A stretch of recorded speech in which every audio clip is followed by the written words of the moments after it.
Welcome back to this video. Let me show you how to discover the latest update in Google Chrome Developer Tool.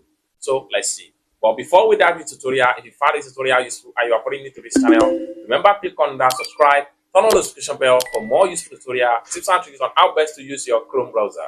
So with that being said, let's get started. So the very first thing you want to do is to simply open up your Chrome browser. After you open up your Chrome browser, the next thing you need to do is to make sure you update your Chrome browser to the latest version. And for you to do that, follow this simple step right here. The very first step you need to take is to come to the top right here, click on these three dots right here, then scroll down all the way down and make sure you go to settings.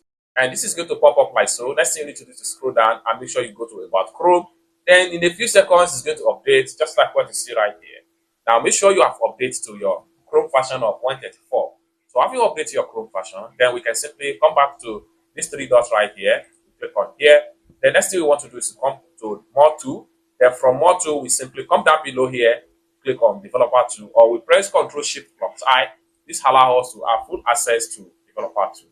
On getting to Developer Tool right here, next thing you need to do is to come down right here, make sure you are on a news, then click on See All New Features. Then right here, you see what is new in Developer Tool Chrome 134. So you can simply check out all the articles right here. One of the things that is new here right here is Privacy and Security Panel, which has been illustrated just like what you see right here on your screen. You can, and also the performance, also they have improved in the performance of your Developer Tool. You can check it out right here, such as from this. So you can scroll down also. Then AI Assistant is also been improved.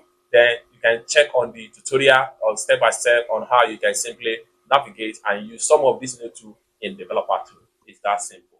I hope you really got value for this video. If you find this video useful, give this video a big like, and also remember to subscribe to the channel, turn on the notification bell for more useful tutorial like this. Thank you so much for watching, and I hope to see you in my next video. Peace.